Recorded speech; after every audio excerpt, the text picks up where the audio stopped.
What's going on, guys? Welcome to episode 4 of the Cry Raven podcast. Today we're going to be going over some Lorwyn stuff, maybe some pre-release stuff. I don't know how many of us went, but maybe some pre-release stuff, kind of some of the pre-release decks and cards and stuff like that we'll kind of go over today. We'll also go over Tavern Brawl, which is our league. Semifinals went down this past weekend, and some crazy stuff did happen, so we're going to talk about that as well. And then just some other stuff within the community. Community has been growing, and it's just been so good and so fun. Speaking of the community, we do have a community Discord. If you guys are not in the Discord, make sure you do check it out, join it. It is where everything happens, where anything that we post or do or put out there, it's going to go to the Discord first. If you guys want to be a part of that, join the community, scan the QR code on the screen if you're watching on TV, or check the link in the description if you're on anything else. Also, best way to support the Crying Raven, Patreon. Definitely check out the Patreon. Again, QR code on the screen, or check the link in the description. Whole bunch of different tiers in Patreon. Again, best way to support us so we can keep the lights on and just do more and better events for you guys. I know Levi is wanting to cook up an event for spring. We will talk about that later in some future episodes. Definitely not today. No, not today. Not today. That's something I've been kind of holding on the back burner. Yeah. And then last shout out is DC Comics. We love DC Comics. Love DZ, man. It's the place to be if you're in Oklahoma, in the Moore area, or anywhere around Moore. Definitely check out DZ. Whole bunch of stuff. They got a bunch of different Magic nights. Whole bunch of events that they do there as well. I know we go up there pretty much every Monday and hang out and stuff like that. So if you want to catch games with us, definitely go up there and meet us up there every Monday. Join the Discord so when that happens. And then last thing we want to bring up is season 2 of Tavern Brawls. Okay, so this one is going to be online. We're not going to be using Spell Table anymore. We're just going to be using Discord. So if you guys use Discord, we feel like everyone knows how to do that. You just turn your camera on and you can do it that way. We already have things set up for that. So it's still going to be online. We're just going to run it through Discord. So if you guys want to be a part of that league, again, QR code on the screen or check the link in the description to go ahead and join that. At this point in time, early registration is no longer available. We are in normal registration, so it's $25. Normal registration will be going until, I believe, the last week of February, which then late registration will kick in. There are currently 14 available spots left, so make sure you get in so that you can secure your spot and play in this league. A whole bunch of awesome prizes. First place is getting what? A championship belt? Giving away a belt. Championship belt. We're giving away, not giving away, but you get a, what is it? Custom play mat, some custom sleeves, literally one-of-one dice that freaking Levi and makes. Like crazy stuff going on. But that is all of the stuff there. So check all that stuff. Link in the description. And let's go ahead and start talking about some Lorwyn. So I don't think any of us were able to actually go to any pre-release events. I was at work. Aubrey said he was at work. And then Friday I was also at work. Oh, we were all at work. We're adults. we didn't plan very well for this. We do this in our free time, guys. We got bills out here. Right, yeah, Aaron was at work. I was at work. Aubrey was at work. And then Saturday, me and Aubrey weren't able to attend just because we had semifinals of offline league here at the tavern over here. We'll talk about shortly. It was phenomenal. Yeah, that was a whole other experience we're gonna get into here in a minute. But no, I wasn't able to go that weekend. I mean, it was just kind of just bad timing. I mean, I wouldn't even say bad timing, just more of wasn't able to, But we still went Monday, like you said, we go every Monday. I was still able to get some of my, pre-release stuff that I had ordered, and at DZ, when you go, you get booster packs when you play. So I picked up some stuff. Aubrey, I think you got a handful of boosters too the other night, yeah? I got just 1 or 2 packs. Honestly, yeah, I got 2 or 3. Yeah, 1 or 2 packs, and I mean, that was really about it. 'Cause like I said, work. Hey, we got. Yeah. Any good pulls? Anything notable? Anything you wanted to get? Nothing. Not yet. Nothing really. Nothing. Yeah, nothing really. I think I pulled talk about. Oh man, we talked about this card. It was one of the blue enchantments. I'll have to find it here during the episode. But I pulled I think and then I pulled some full arts, but nothing I was like too excited about. Elandria something. I'd have to find it during this episode. But I mean, overall, like, I talked to some buddies when we were up there that Monday that went to pre-release, and I talked to Davin. He's one of our friends at the DZ, and he said they had a great turnout. Tons of people. That's awesome. Tons of people. Good show out. Even at the arena, they had, I think they said they had like, and he said like anywhere from 45 to 55 players. Oh, wow. Just on Saturday for Commander. So I was like, bro, holy crap. He's like, yeah, man. It basically hit like a full Commander night. I was like, bro, sick. What about you? And then he said they had a whole bunch of standard players. They had people coming in for F&Ms, and they had a whole lot of people coming in for draft. So I was like, cool. Nice. Draft community is still on and popping. Still there. You guys keep doing. Wizards is just like, fuck you. But, it's still there. I mean, they're trying. They're trying. It's still there, but fuck you. Yeah, basically. I mean, don't get me wrong. Like, there's still a whole bunch of diehard draft players, and I think that's, pretty sick. There's actually, I got a homie here locally. His name is Nameless. Shout out to Nameless if you end up watching this dude. This dude's been playing draft and, like, Cube for, like, bro, he's easily, like, 5 or 6 years older than me. So, like, just add that into consideration of, like, playing Magic. Like, he's an old head.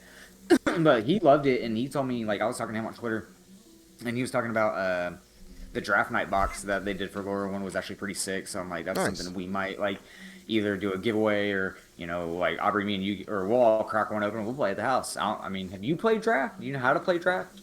I have Aubrey? played draft before. Okay, yes. cool. Sweet. So, not insulting you. I just, Very fun. talked about Very that fun. before. So I was like, cool. Aaron, have you ever played No, draft? I've never played draft. No. Do you know how to play draft? No. Okay. Aubrey, you Yes, want so to... Dude, it really is, and it really kind of tested you. It's a 60 card format, obviously, and what is it? 40 land here, Aubrey. Break it down. So Do you remember? 60 card format, and then you're just going between you and one other player, so not up to 4 players like Commander. And then so what you'll do is that, like, you'll open up a whole box set, and everybody will get their pack, and you open one pack, and then I forget the rotation, so please show me some grace. I got you with it. So, but yeah, just the next, open the pack, go to the next, I believe, and then you're gonna create a deck right there, real time, all the way to 60 cards, and then you're gonna play and go against each other. Oh, that's crazy. and what's fun, man, is you just open a booster, pick a card you want, put it down, take the rest of the stack, pass it to the left. And then you do that until, like, all of it's done, and you got like 40 cards in your hand, and then they provide lands, and then boom, boom, boom, you go play your double elimination 60 card format. Oh, wow. It's pretty cool. But yeah, it's fun, and that's why a lot of people go to like F&Ms and stuff like that too. So like, but overall, man, yeah, I mean, they're Wizards is trying to keep draft a thing. I think doing it at home is kind of cool because it introduces more players to it. And with Lorwyn being a course, I wouldn't say, I'm sorry, not a core set, but in-universe set, and being a standard set, right after the holidays, you're going to have the holiday players and people learning. So, like, I kind of thought that was a cool for this set to just, like, throw that in there. Throw that in there. Nice. I like that. Yeah. But overall, man, I mean, I've heard nothing but, I shouldn't say that. I've heard primarily nothing but good things about Lorwyn so far in pre-release weekend. Oh! This brings up another thing. Speaking of, like, cool weekend with Lorwyn, so who saw all the stuff getting posted online when it came to the pre-release kits and Wizards having quality control issues and all those Ninja Turtle cards were getting thrown into pre-release kits? Yeah, dude, that's crazy to me. I did not see that. That's crazy to me, dude. And it's so funny that it was so bad and I told Jeannie this the other day because we were in Sam's. I don't know if you saw a post of a dude who took a picture. It's a TMNT pinball machine in Sam's. So he took a picture of the pinball machine, right? And he posted it, and he was like, guys, Sam's has a Lorwyn pre-release pinball machine. Oh, my God. So it was that bad to where, like, it got to that point. And I also saw a post somewhere. I don't know if it was in one of the groups that I'm in on Facebook, probably, but I saw a post. Somebody got, like, a TMNT promo card, and they were already trying to sell it. And I'm dude, like, that's crazy. I to mean, me. you could private sell it, but good luck, like, putting it on TCG or, like, Card Kingdom or, Yeah, that's so it's crazy to me how they allowed that to happen. Yeah, hold on, I think I have the statement pulled up, but let's see. I might be able to. Here, hold on. Give me a second. I can find it for you. But that was kind of crazy. That was kind of crazy. Wild, but they made an official statement about it, and like Wizards was like basically, yeah, that wasn't meant to happen. If blah blah blah, stores need to get in touch with the WPN rep, blah blah blah, and it was kind of a fiasco. But there were some cool cards that were released, but There have been a lot of leaks about Teenage Mutant Ninja Turtles coming out, so I'm not gonna lie. Me personally, I am gonna be excited about that set. But we can talk about that later. Lame. it's gonna be a home. I know, one. hater. Hater. I just like pizza. But overall, it was good. It was a good weekend. I think the only negative thing that I've kind of heard, and Aaron, I think we were kind of talking about this more, was people fell into the pre-con trap of the 5-color good stuff deck. The elemental one. Deck. Yeah. Uber deck. Uber 5-color good poop deck, as I've heard. And first one I heard was it was just kind of clunky. It took a little bit to get going. Aaron, I know your biggest thing was like, because you have it, right? Yeah. Played it for the first time today. What were you saying? You played it today. How without was it? without me even looking at it, without me even playing it, right? When I first like looked through and everything like that, they have all the lands put together and whatnot as you're going through it, and I was looking at it, and as I was going through the section where the lands were, I was like, okay, tap land, next, tap land, next, tap land, next, tap land. I'm like, dude, what are we doing with all these tap lands in this fucking deck? So immediately I'm just like, without even playing it, I'm just like, dude, this deck is slow as shit. Like, so then we played it for the first time today. Me and Jeannie did a mirror match. Very long game. We ended up not even being able to finish it because I think she ended up like accidentally playing her hand with some other stuff, like got her hand mixed up with her. She mixed her graveyard with her hand, which is what you did that one time that we played. So yeah, it happens. It happens. No, we've been there. It happens, dude. So I was just hold your hand into your library yet? Are you really living? Like, are you living? No, not yet. So, but the game was so long at that point, we were just like, all right, we're just gonna end the game. Fuck it, like, because it was so draining. Like, it was so long, and I mean, it took us a while because I didn't even use the face commander, so I didn't use Ashling. I just went through and I just read, legendary creatures. And I was like, okay, which one would I feel like playing? And the one that I played pretty much would turn, so you could pay 1 green, tap her, and then you could pretty much float mana for whatever creature has the highest power that you control, right? So if you have a creature with 6 power, then you could float 6 mana, right? So she's pretty much like a mana generation commander if you play her that way, right? But also she has her first line of text is when a creature enters, a creature that you control enters, if it has the highest power on the board, then you can draw a card. Okay. I'm trying to find this card here you're talking about. It's an elf card. It's an elf. Yeah, Legendary it's an elf. Yeah, okay. Legendary creature elf. I think it's a 3 cost, if that helps. But so I use that as the commander for that game, just so I can kind of just, get mana, so I could play big creatures, because a lot of elementals in there have a high cost. Like, there's a lot of like 4, 5, 6 cost creatures, so I kind of just went that route so I could play them. But we got to a point where both board states were fine. Jeannie fucking plays a board wipe. Wipes every blasphemous something, does 13 damage to every creature. Blasphemous that. Yeah, fucking wipes everything on the board. Then I had a card, I forget what it's called, I forget these cards, but where you could play it, what does it have? Encore? Is it Encore? Mm-hmm. Okay, so I paid 2, and she had the same card in her fucking hand. So, but I paid 2, exiled it. Next turn, paid the 7, brought all my elementals back. Turn after that, she did the same fucking thing. So board state is back.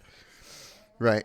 And then that's when she accidentally put her fucking hand into her graveyard.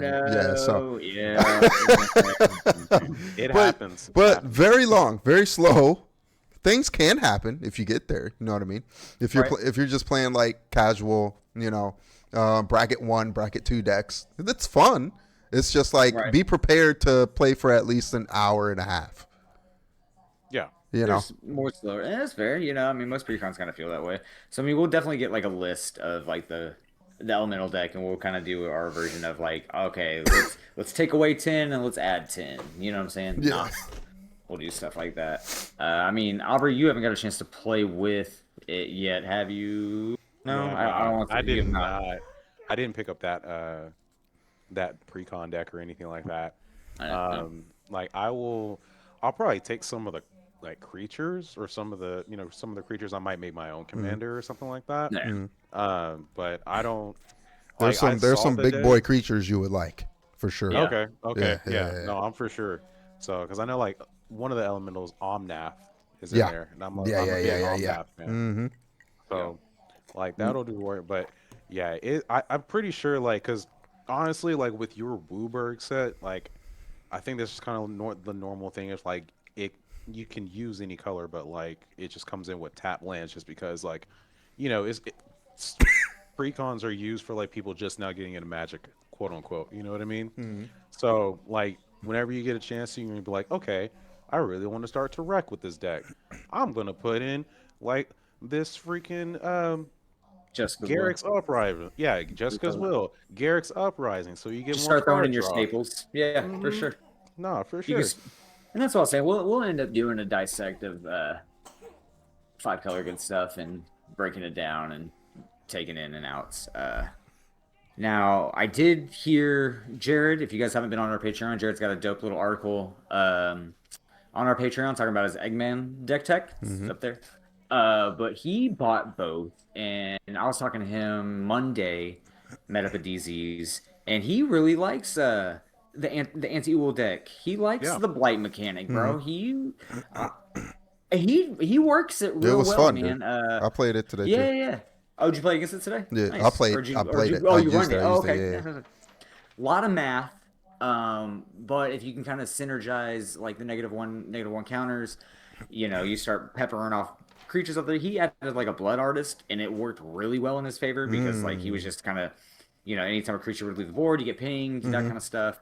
And that can combo into a few other things too, like you could, blood artist into veto into blah blah blah. Yeah. The list goes on. So I could see you running an Aaron just with Edgar and stuff like that, with some blight stuff. I feel like it'd kind of work, and even in that aristocratic form, like, hey, you can do it on your own creatures, like, Yeah. boom, boom, boom, like kill them creatures. There's there's possibilities. Yeah. We'll probably make some combo videos, But that's the deck that I've heard the most like positive about was Anti-Wolf. Haven't personally played with it, but I played against Jared when he was piloting it, and he got it popping off. It ran smooth. I personally want to pilot it just so I can make more of my own opinions, but I've gotten nothing but thumbs up, man.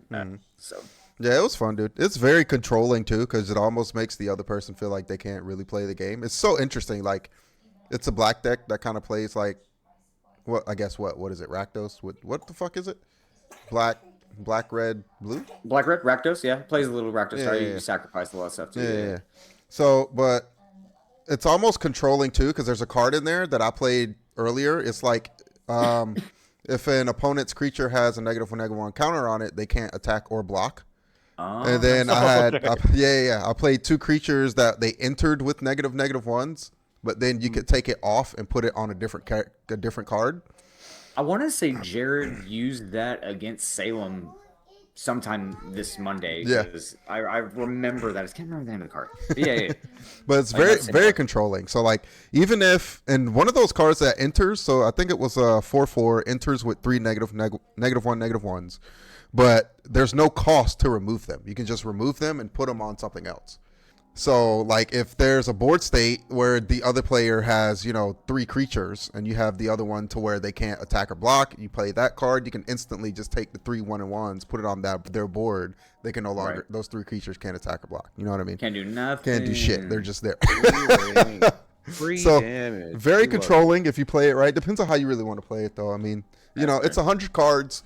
You draw maybe 20 to 30 a game, maybe, depending on how long or how you pilot it. So every game's pretty much different. Card draw you got. All the stuff. So all the stuff. every game could be different. That's fair. We'll get into it, though. But that, I guess, with that deck, like we'll learn more into it, and that kind of just comes into that what I was saying earlier of people got caught in that pre-con trap. I call it the pre-con trap. Other people call it other things different, where it's nice and shiny and it's like the spectacle and ooh, all these cool things, but like that doesn't necessarily mean the deck is necessarily good or is easy to pilot or does the thing. And people, I feel like that is almost like whether it's a market, I can't really call it a marketing thing. I just feel like people get kind of sucked into that, like Cloud. Everybody wanted the Cloud, pre-con when it came out for Final Fantasy, just because Just Cloud. It's fucking Cloud. Yeah. Yeah, why wouldn't you want it? I wanted it. Yeah. But then, I saw a lot of people play it, and they're like, oh, this is kind of a hard deck to pilot. It's a bunch of equipment, and you attach and take it off. And I'm like, pre-con trap, man. They got you character, and it looks nice and flashy. Like, you got to make sure. But I get it. It's an entry-level thing, but I've just... That was my big takeaway from, gameplay over expectation was like, everybody expected this deck to be super awesome and just be super dominant, but I'm like, it's kind of got a learning curve to it and almost like a higher ceiling to a degree. And it is one of those where, yeah, it kind of gives you the thing, but you got to take things in and out to like really make it do the thing. Yeah. Because especially like I said with Wooburg, he has all the colors. You have access to all the colors. So I mean, you have different staples you can be able to go. You can go different routes. With green and white being token heavy, like black and red being Rakdos and Sacrifice, and Graveyard shenanigans. So, I think with multicolored decks just like that, they are there's a little bit of a learning curve, a little bit more advanced, but you also have to figure out just kind of what flow works for you, as a player. That's so fair. Since you can do essentially almost whatever you want to with the decks. So, yeah, so where do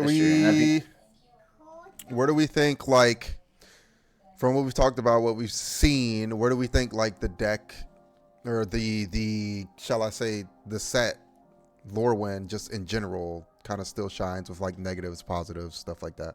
You want me to drop this one first, or Aubrey? I mean, no. I mean, you can. Yeah, sure. I got you, brother. I still really like the set. I think it's still, great positives as far as like, dude, the artwork, the artwork was great. Loved it. I really like that artwork in general. Like, I'm really big on like Jim Henson and like 80s style stuff, or like the Labyrinth, the Dark Crystal, that kind of era.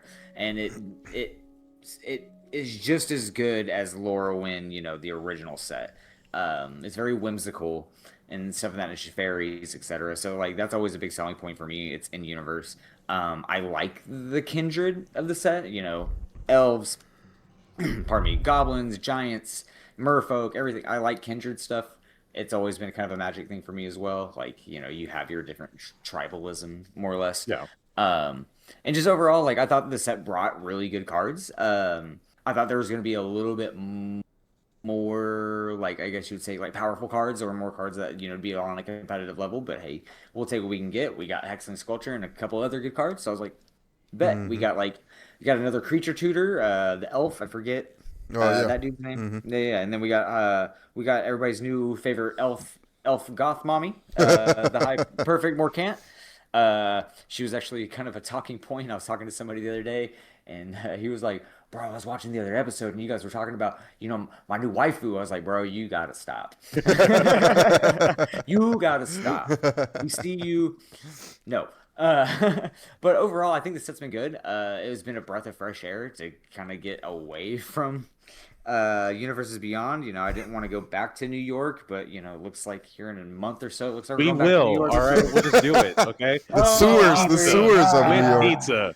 Yeah, I know, we're gonna get some pizza. But overall, I felt like if I were to give it like a number on a grade, scale, dude, yeah, I definitely give it like, an 8. I give it an 8. I agree with that. I agree with that. For sure. Overall, Aubrey, add-ons, man. I mean, how you feeling from what you've seen and what we've played against? You know what I mean? I mean, because I still have stuff to play against with Whirlwind, but like I appreciate the fact the mechanics that they brought back. Because I mean, you got Invoke, Kinship, Prowl, Changeling, Hybrid Mana. Just everything theme-wise, it's very on point. We love. Even though like I'm not the next Universes Beyond set, we're not going to talk about that, but like I'm excited for that one. But usually, like any in-universe set, is really, really, really good. And like this set, like they still killed it, like with art, with tribalism, with just everything in general. So like literally my like y'all give it 8, I give it about 7, 7. Mm-hmm. So pretty, Yeah. still pretty solid. You know what I mean? So, Solid. but yeah, it's an awesome set, honestly. So I can't wait to get more of it, and that way I can just be able to start upgrading my decks and making some new commander decks just for fun. No, that's fair. Oh yeah. Yeah. I feel that. I feel that.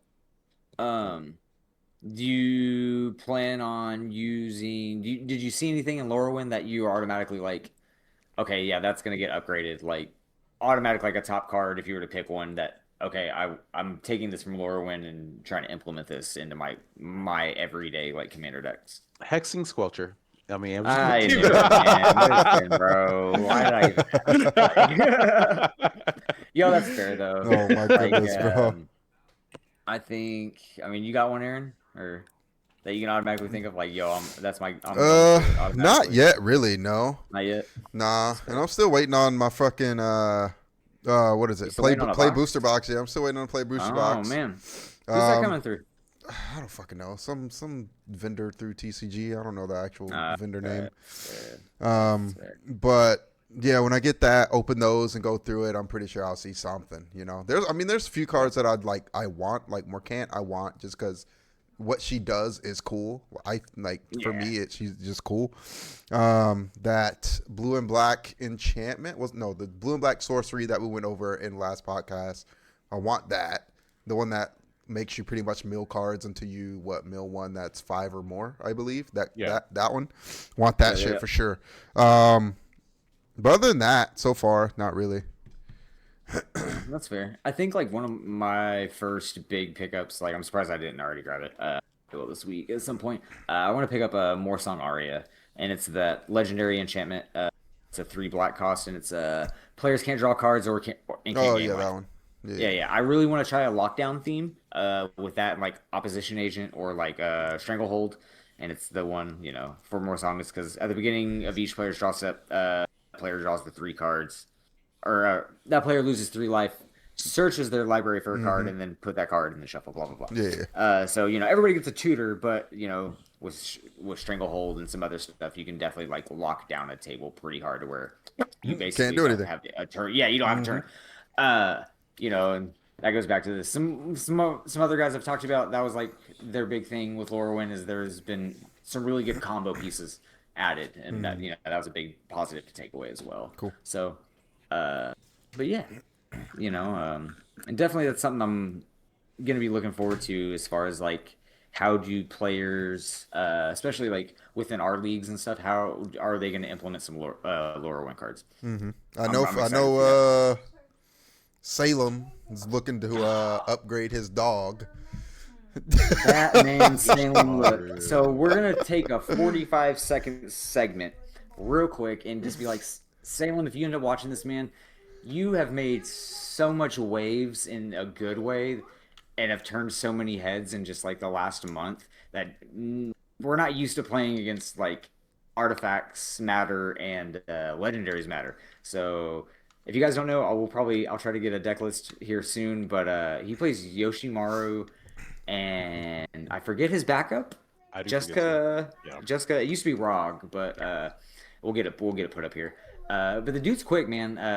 It's not a traditional. It's very fringe, like off meta CEDH. That dude's whole game plan is swing with commander damage quick, and it's a lot. So that kind of throws a little of us off that are used to playing more stacksy kind of gameplay and stuff, or heavy creature. We're not used to one creature just destroying this whole board real quick. So it's kind of crazy.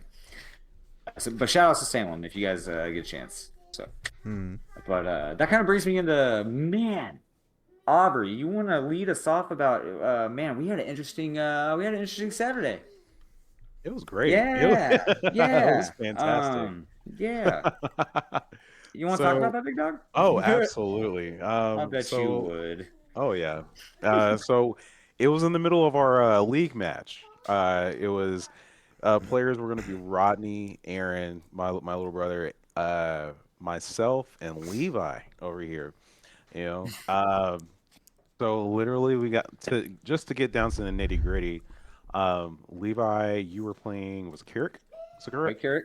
Yep. Mm-hmm. Son of the Artemis. Mm-hmm. And I was playing Pantlaza.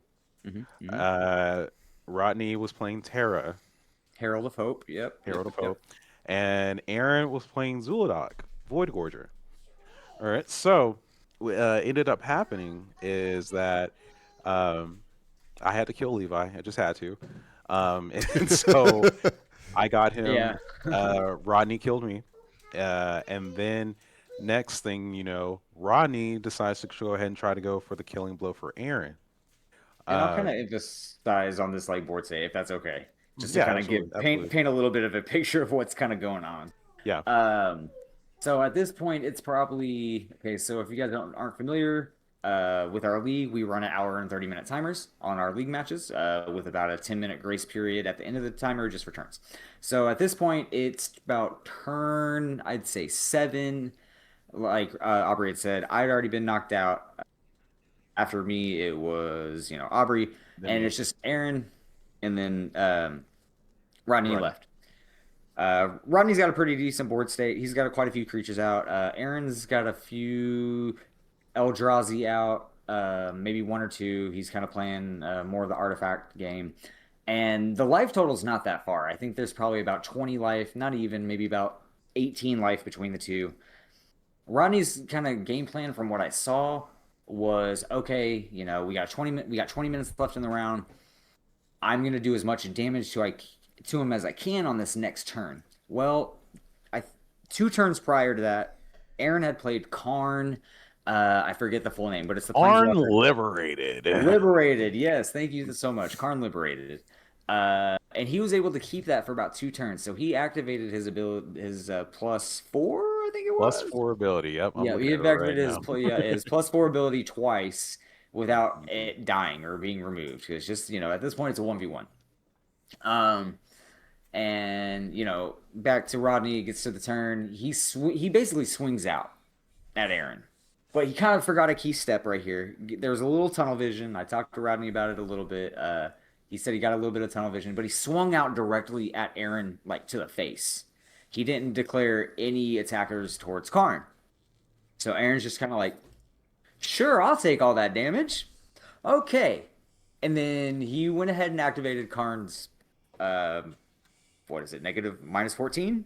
Yep, and the card is so restart the game, leaving in exile all non-aura permanent cards exiled with Karn liberated. Then put those cards onto the battlefield under your control. So pretty much Aaron restarted the whole game. And then got his same board state. Yeah, basically. So it was a big pop off. It was a big moment. And Aaron, I talked to him about it too, and he kind of just told me, just like, look, man, I'm already in for guys for more context. This is semifinals of our league, so like after this would have been like 1 to 2 more match or one more match to go into grand finals to see who'd play overall. But Aaron already had his top spot, so he already knew he was guaranteed even if he came in last. He's like, I'm guaranteed the points. So he kind of did he's like, dude, I kind of just did the troll thing, and well, if Rodney didn't do it, I was just gonna reset the game just because I know if I come in fourth, hey man, I still get those points. I'm like, so you did this just to, yeah, okay, bro. I'm just gonna tell you, you're gonna regret this. And man, that happened. So we sit down, we restart the game, go ahead and draw, same turn order, and man, I made it my like arch enemy villain redemption arc to just make sure I did some like jutsu, like sexy jutsu, everything. And no, I went ahead and stormed out by turn 4 and just ended up going into the Gary Chainer of Dementia Demir house, and just where you loop Gary from the graveyard back to the battlefield and just drain the table. It was great. And at that point, there was no interaction, so I was just like, okay. But it went from me being in like getting fourth in the pod to first, and then from Rodney getting, or not, well, how did that work? From Aubrey getting third to second. And it kind of That's crazy. What so it was like, world? yeah, dude, it was this whole like redemption arc, and it was kind of crazy to be here for it. And it was just the whole house popped off. It was something else, dude. It was crazy. I do feel bad because Rodney, like, is one of our players that like really tries to emphasize a threat assessment with players. Just learning like, okay, who's the biggest threat on the board, and if we take them out, like what's the biggest, game changer.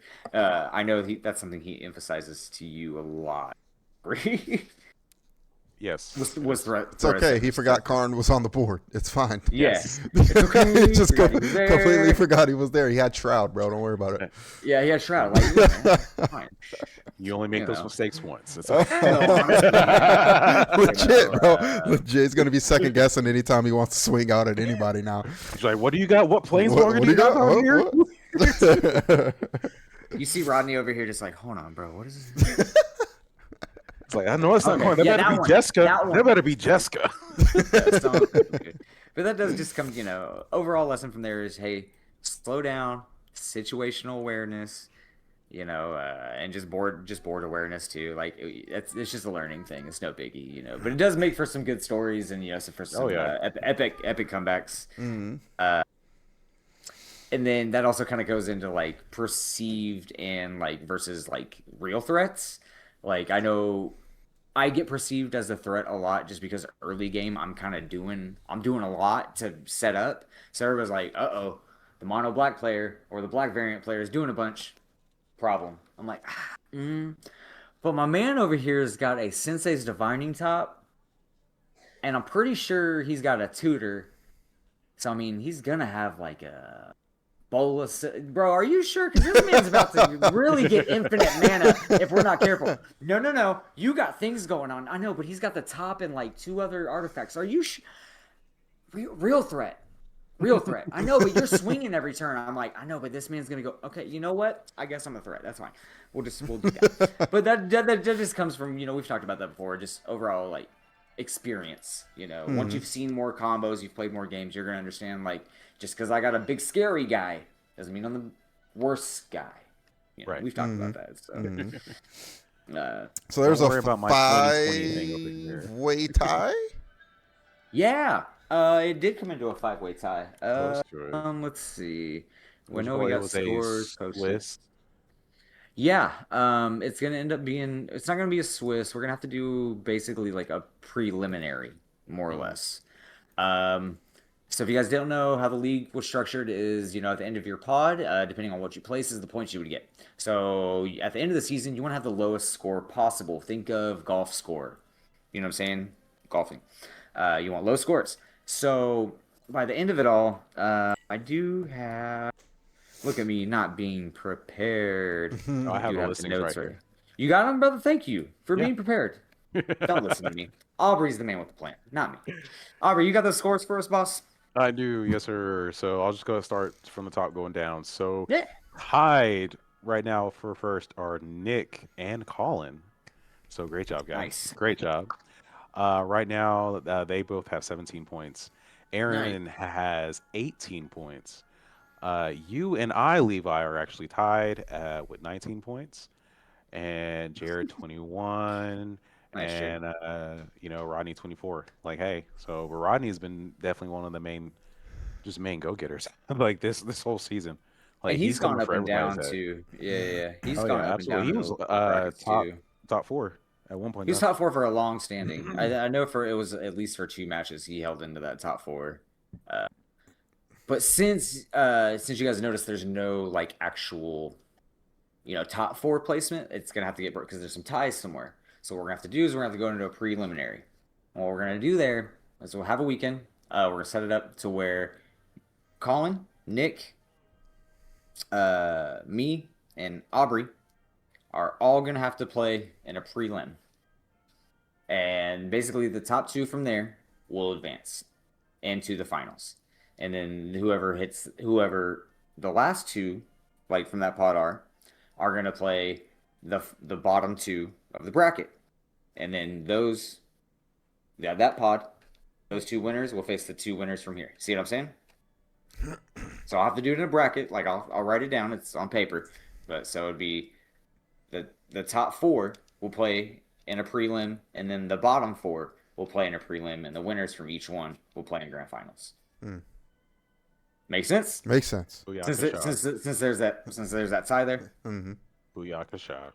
Cool. So all you guys that are in the league, like you'll be able to see that in our Discord. I'll make sure to have it all posted. But if you guys aren't in the Discord, you'll just have to wait and see till next episode, and we talk about the finals and whatnot. So, but yeah, man, definitely the semifinals were just like a big inspirational, like I'd say a big night for growth, just because like, hey, man, situational awareness, and I know in Pod 2, they kind of had a sub with a friend of mine, and they learned real quick that you got to interact with that food chain and squee combo, or man, the food chain's gonna probably tear you up. In Pod 2, it was just more of like they didn't realize they needed to get rid of enchantment early. I believe it was impact trimmers. They thought nothing of it, and then Oidy basically came out, played squee, got pinged, did something else, exiled them, and then food chained out. So he just put squee onto the battlefield. Back to the graveyard, boom, boom, boom, and every time he came in, it pinged everybody for 1, and but nobody thought to play interaction that fast. So that's just another, hey, you live, you learn, growing, stuff like that. Epic night, man. It was an epic night of just popping off. It was great. Jesus Christ, bro. Never a Grand final's gonna be crazy. Oh yeah. I'm definitely gonna have to come up for that. I think you should, man. For sure. I think you definitely should. I feel like I should. 3 hours, it's not bad. It's not bad. Just gotta bad, plan. nah. Gotta plan it out. Yeah. But for sure. Gotta plan it. But only 2 more matches, man. And I'm ready to have grand finals, dude. It's gonna be a fun time, and ready to definitely move on to season 2. Season 2's gonna bring a lot more players. I wouldn't say a lot more players. We're capping it a little higher. And then it's definitely gonna bring a lot more. Season 2 is going to be a lot more competitive. Yeah, it's just gonna be a lot more competitive. There's gonna be just more people with higher bracket levels, more in tune, synergized decks. So it's just gonna be fun to watch, man. It's gonna be a good time So, yeah, for sure. You're looking at about four or 5 as far as like deck levels. So yeah, those definitely be in season 2 is going to be really high power. Trying to introduce high power magic in a sense. So it's going to be real fun. Be ready. Thank you guys, everybody, for tuning into the Crying Raven podcast. Love all you guys. And if you have not checked out the Patreon, please help do that. If you haven't checked in the Discord, the link is going to be somewhere here, the side of my head, or the other side of my head, or down below. One of the sides of my head. One of the sides. But thank everybody for support, and we will see y'all next time.